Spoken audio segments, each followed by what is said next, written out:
నమస్తే welcome to meta news. ముందుగా ఈ వీడియోని లైక్ చేయండి, షేర్ చేయండి. మరిన్ని ఇంట్రెస్టింగ్ పొలిటికల్ అప్డేట్స్ కోసం మెటా న్యూస్ని సబ్స్క్రైబ్ చేయండి.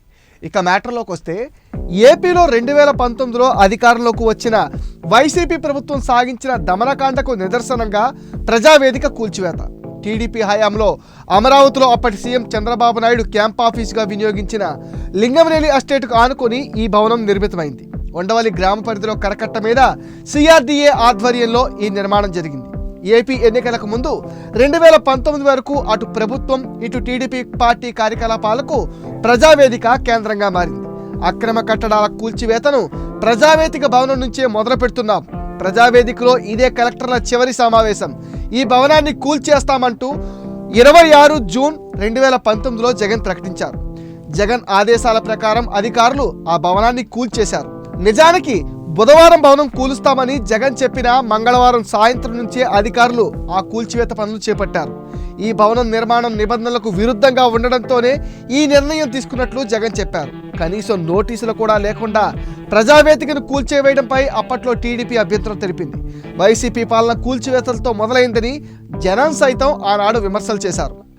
2024 ఏపీ ఎన్నికల్లో టీడీపీ కూటమి అపూర్వ విజయం అనంతరం జగన్ కూల్చేసిన ప్రజావేదిక శిథిలాలను తొలగించాలని భావించిన సీఎం చంద్రబాబు నాయుడు అందుకు అంగీకరించలేదు.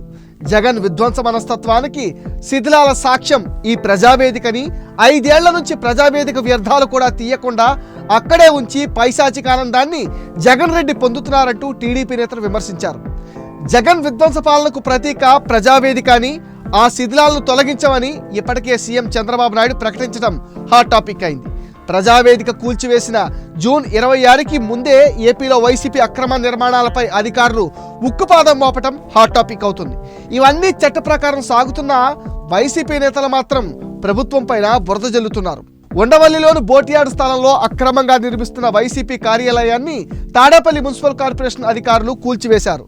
అనుమతులు లేకుండా నిర్మిస్తున్నారని నిర్ధారణ కావడంతో శనివారం అధికారులు రంగంలోకి దిగి ఆ భవనాన్ని కూల్చివేశారు.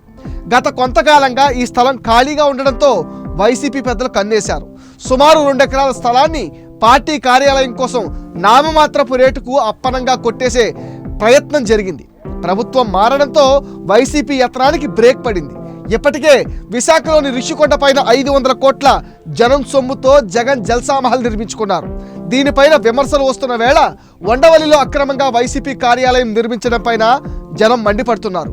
విశాఖలో నిర్మిస్తున్న ఆఫీస్కు గ్రేటర్ విశాఖ కార్పొరేషన్ అధికారులు నోటీసులు పంపారు. కార్యాలయం నిర్మాణం అక్రమమని పేర్కొన్నారు. సీఎం జగన్ అయ్యాక వైసీపీ కార్యాలయం కోసం ఎండాడలో 2 ఎకరాల ప్రభుత్వ భూమి కేటాయించారు. అక్కడ ప్రభుత్వ భూమి ఎకరా 50 కోట్ల విలువ ఉంటే ఏడాదికి 1000 చొప్పున చెల్లించాలని 33 ఏళ్ల పాటు లీజుకిస్తూ ఉత్తర్వులు జారీ చేశారు. దీనిపైన అప్పట్లోనే విమర్శలు వచ్చాయి. వైసీపీ నేతలు కేవలం అప్లికేషన్ ఛార్జీల కింద 2023 జనవరి 12న 10,000 చెల్లించి జీవీఎంసీ అనుమతి లేకుండానే భవన నిర్మాణం చేపట్టారు. దీంతో అధికారులు నోటీసులు జారీ చేశారు. తాడేపల్లిలోని వైసీపీ కార్యాలయాన్ని కూల్చడం పైన వైఎస్ జగన్ స్పందించారు. రాష్ట్రంలో చట్టం న్యాయం కనుమరుగైపోయాయి. దేశంలో ప్రజాస్వామ్యవాదులంతా దీనిని ఖండించాలి. ఈ బెదిరింపులకు తలొగ్గేది లేదంటూ ట్వీట్ చేశారు. ఎలాంటి అనుమతులు తీసుకోకుండానే ప్యాలెస్ను తలపించేలా పార్టీ ఆఫీసులు కడితే చూస్తూ ఊరుకోవాలా అని జనం ప్రశ్నిస్తున్నారు. నీ దాకా వస్తే కానీ నొప్పి తెలియదా అంటూ జనం ఆగ్రహం వ్యక్తం చేస్తున్నారు. ఇది మెటా న్యూస్ అప్డేట్. ఈ వీడియోని తప్పకుండా లైక్ చేయండి, షేర్ చేయండి. అండ్ ఈ విషయం పైన మీ విలువైన ఒపీనియన్ని కామెంట్ సెక్షన్లో పోస్ట్ చేయండి. మీరు ఇచ్చే కామెంట్స్తో మరిన్ని ఇంట్రెస్టింగ్ వీడియోలు మీకు అందిస్తాం. ఫ్రెండ్స్, మీరు చేసే సపోర్ట్తోనే మేము ముందుకు సాగిపోతాం. ఈ ఛానల్ని 100K చేయాల్సిన బాధ్యత మీదే. దానికి మీరు చేయాల్సినలా ఈ వీడియోస్ని మీ ఫ్రెండ్స్ అండ్ ఫ్యామిలీకి షేర్ చేయండి.